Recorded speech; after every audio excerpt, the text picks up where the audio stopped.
Good afternoon, everybody.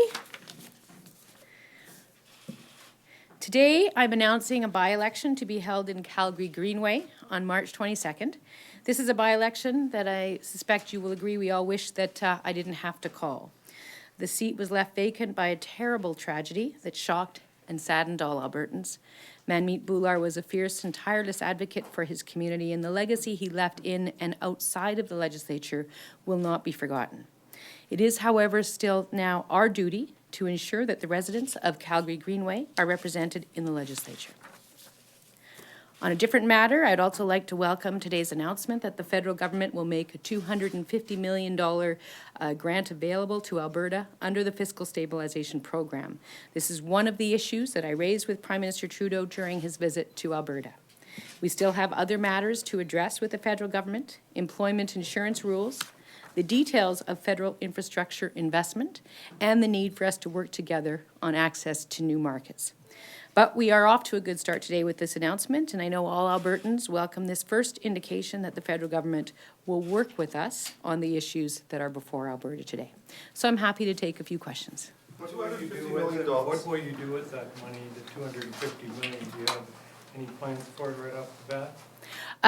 No, we have a number of competing interests, and of course we have to deal as well with the our own revenue issues. So we'll be looking at that, but and get back to you. We're just pleased to receive the money. Is it enough?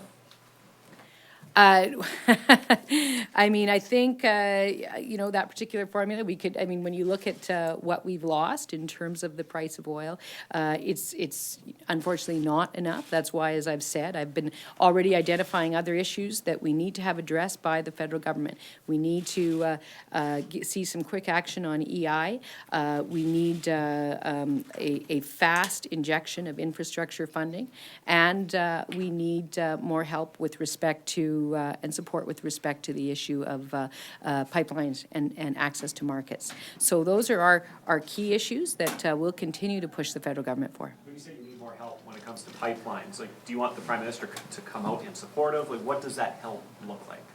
Well, I think what we need is to ensure that as much as the federal government decided that the NEB process need to be recalibrated in order to gain the public trust that's necessary for them to subsequently make a decision based on the recommendations of the NEB. So as much as that work was important, it still needs to be done in a timely way. We can't have it go on forever. We need a beginning, a middle, and an end to the NEB process, and we need one that is cognizant of the critical import that pipeline infrastructure has for not only the Alberta economy, but the nation's economy. So, and the government has control over that to ensure that this process is robust, but not unending. And that's really critical to us. Of course, after that decision, we will certainly advocate to the federal government that they approve the pipeline. But it makes some sense right now that they're going to let the NEB process work its way through. In the meantime, I will be continuing to talk to my colleagues across the country about the need for the energy infrastructure, and indeed I will remind the Prime Minister as well about the impact, our inability to get our product to the best and most profitable market possible, what that impact is doing, or is what that impact is having on the economic status of the whole country, not just Alberta. We see it throughout the country, that the inability for us to attract international investment is not just felt here, and our ability to act like an integrated energy producing country is going to define whether or not international investors see us as a good bet in the long term.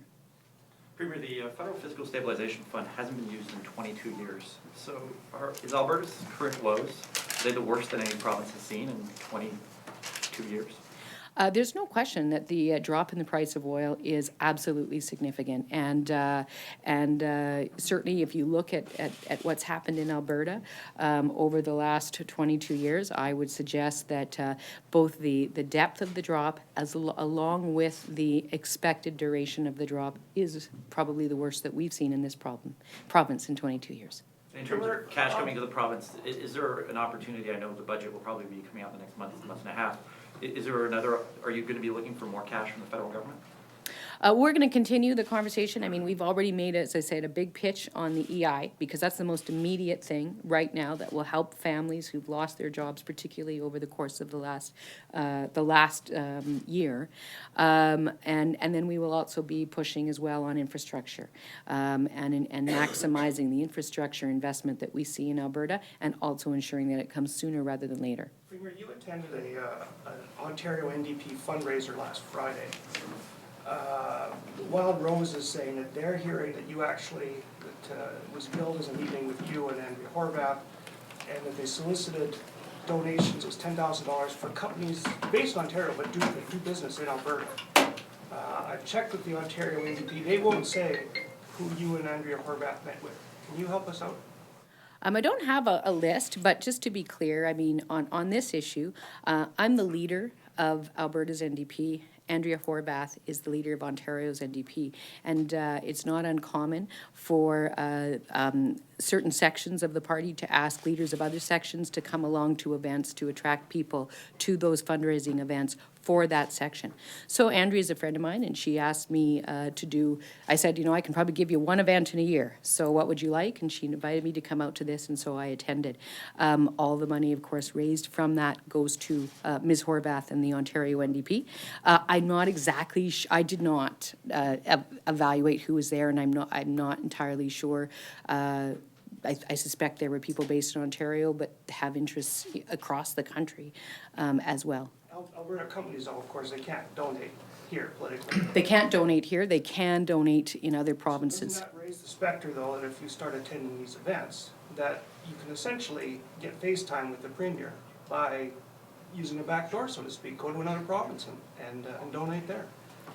I understand what you're saying is that you don't feel the letter of the law has been violated. Are you feel like perhaps you're Well, I think violating the law, spirit of the ethics law? I don't think so, because the law you're talking about is the law about who donates to election campaigns in Alberta. And certainly that's not at all what, I mean, that has no relevance to the fundraising thing that you're talking about here. As far as being a provincial leader that attends fundraising events in other provincial sections, that's been going on in all parties by pretty much all provincial leaders for a very, very long time. And I simply did it as a favor, and I did not, you know, do any kind of evaluation again of where these people were from. They were all based in Ontario, as far as I know. Do you think maybe you should know, though, who you're meeting with in these situations, given that there is a potential for, as I say, people might assume that this is a way to get backdoor time with the Premier?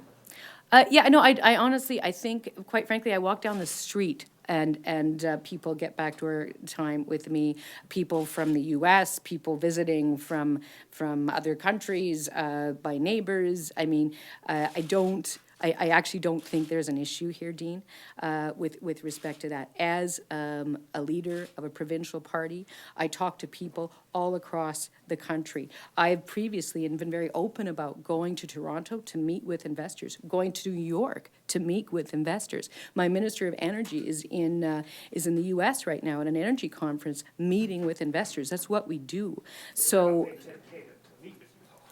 Well, they're not paying me anything.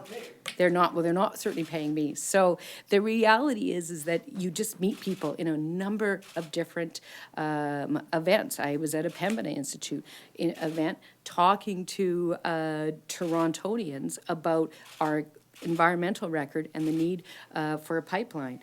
And I believe those people probably paid to get to that event as well. So the issue and the reason the law is there is about what money comes into Alberta. And we are actually the only, well, not the only province, but I think one of the few provinces where out-of-province funds don't come in. And as I say, that was adhered to completely. Just to follow up on that issue, then who was there on Friday? Honestly, I can get you the list, Graham, and I have no problem getting you the list. I don't have a strong recollection. There's both labor leaders, business leaders, yeah. Premier, your office has already said it won't hand over the list. it's referring us to the Ontario NDP, and the Ontario NDP says they won't give us the list. Dean, we can work to get you the list. Yeah. But you've already You can- said, though, that we're not getting the list, so we are getting the list? Well, it's an Ontario fundraiser, so they have the list, but we can work to get you the list. We'll check with their privacy issues and those things, just to make sure it's okay.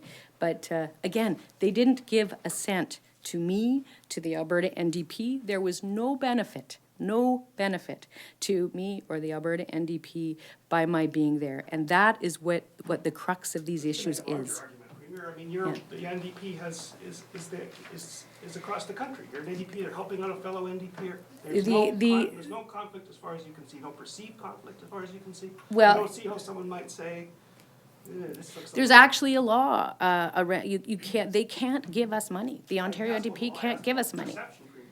Well, I mean, I guess it really depends. Ultimately, if the perception is that politicians never talk to each other, that they don't talk to people across Well, the perception country, is or, always that yeah. This event was not brought up by your staff. It was not brought up by the NDP in Ontario. It wasn't even on the official invitation. Nobody knew you were there. You go there, you meet, nothing is reported on it. And now when we find out about it, no one will tell us who you met with. Okay, well, as I say, I'm unaware of that, and I'll What's the certainly. public to make of that? Okay, Dean, I appreciate that you're passionate about the issue. I do appreciate you are as well, and to be clear, the way I looked at it was, is there some way that I was getting some benefit out of it? And there really was not. On the issue, sorry, another We're gonna take fundraiser one, tonight. Graham's Sorry, question, just and then we're gonna follow go to this the up, phones. Another fundraiser tonight, people are actually paying Yes. money to get Absolutely, yes. to meet you one-on-one. So is there a perception issue here? They're paying money to meet with you, and that money goes to your party? I don't believe so, Graham. As you know, our Bill 1, after we were elected, was to ban union and corporate donations. One of the things that happens when you ban union and corporate donations is you fundraise as a political party to individuals, and that's what we are doing. And the scope of the fundraising, the amount of money being asked is frankly less than you would see and had seen in the past. This is a continuation of fundraising. And as you know, I'm an elected official, but I'm also the leader of my party. And fundraising is one of the things that you do. And it's very transparent. You know it's there. People who have donated over a certain amount will have the amount that they've donated listed, and it will all be in accordance with the rules that exist under the Elections Act. Okay, we're gonna go to the phone now. We'll come back to the floor if there's follow-up questions, so if you guys are waiting, will you just give me a wave so I know how many we have left? Operator, can you please put through the first caller? There is a question from the line of Rick Bell from Calgary-Sun. Your line is open. Good afternoon, Premier. If, as expected, the federal government gives $1 billion to Bombardier, do you think the federal government should help us out a little bit and make a condition of that $1 billion that Quebec politicians pipe down on opposition, on their vocal opposition to the Energy's pipeline? Well, you know, I think that, Rick, you know, the federal government has an important economic development relationship with a bunch of different provinces. And I think that it's also important for each province to talk to each other about their economic issues and how their economic issues impact each other, which is, of course, what I've done with the Premier of Quebec and also with the Prime Minister. I don't believe that quid pro quo sort of threatening kind of negotiation in the media is actually the most effective example of statecraft. And I think that if we're going to build support amongst leadership, both political leadership as well as leadership within civil society across the country for this important project, then what we need to do is focus on discussing the merits and also focus on discussing in the course of that, the important benefit that Quebecers will receive from having a mature, integrated energy infrastructure and energy economy in Alberta and across the country. But don't you think that would be a concrete action, not in the media, but it would be a concrete action by the federal government if they said, look, we're helping out your big industry here, we're giving you money, actual money, we're not asking for money in Alberta. Wouldn't it be a fair sort of thing to say, okay, we're doing this for you in Quebec as part of Confederation, why don't you do your part, Quebec, for Confederation, and, tone down the rhetoric on the Energy East pipeline. Why wouldn't that be a suitable thing to do? Well, as I've said, I'm not going to speculate on the exact nature of the conversation that is going on between the Prime Minister and the Premier of Quebec, and I'm certainly not going to speculate on the media on the exact nature of the conversation. I think we all understand that we are all part of Confederation, and we all benefit from each other's participation in it, and that there are opportunities for us to work together in a way that enhances the economic prosperity of all Canadians. And so that is the framework from within which I am advocating for this pipeline, as I say, both with the Premier of Quebec, with other leaders in Quebec, and also with the Prime Minister, and I'll continue to do that. Operator, please put through the next caller. The next question comes from the line of Don Braid from the Calgary Herald. Your line is open. Regarding the event in Toronto, was it really almost $10,000 to get into that room? And secondly, I'll have a thirdly as well, but secondly, is there not at least, since you are always been saying you want to ban corporate union donations in Alberta, you've done that, and we accept that money's not going to cross the border and all that, isn't it at least kind of a sideways look at your own principle on this matter? That's number two. Number three is, I wonder if you give us some idea if the budget is going to contain some real detail on the carbon tax. And also, related to that, when, just in case Cheryl shuts me off, when are you going to let the coal industry know when they get a negotiator?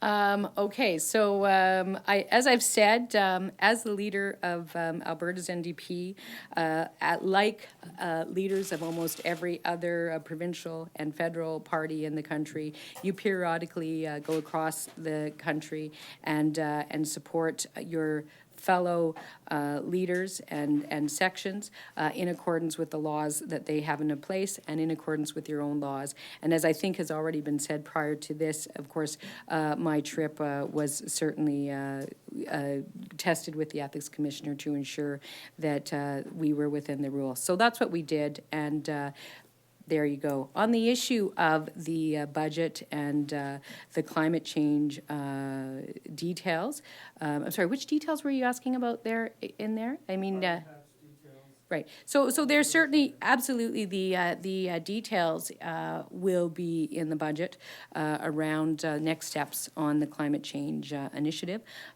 both in terms of the proposed levy as well as the way in which it will be spent in the following year. So you'll see a great deal more detail. We were spending a great deal of time working on that issue because I think it's a fundamentally important policy initiative in the history of this province, and we're doing everything we can to get it right. As well as with respect to the coal negotiator, I believe that will be announced in the coming days. I can't give you an exact date, but it's very close to being announced. We'll take one more question from the... $10,000 for the dentist? I'm not entirely sure. I know it was certainly more money than I've ever charged for a fundraiser, that's for sure, but I don't know the exact amount. Okay, we're going to take... The optics of you meeting with corporate representatives in that order of magnitude to have dinner with you. Again, as I say, I think I've answered the question, Paul. Those are the rules that are there. I commonly and other leaders of provincial sections commonly support their colleagues across the country. Generally speaking, these events are pretty common across all political parties, and I believe very strongly that that my attendance there was absolutely in accordance with the election laws and the conflict of interest laws here in Alberta. Okay, we're going to take one more question from the phone, and then we'll come back to you, Darcy. Operator, please put through the next caller.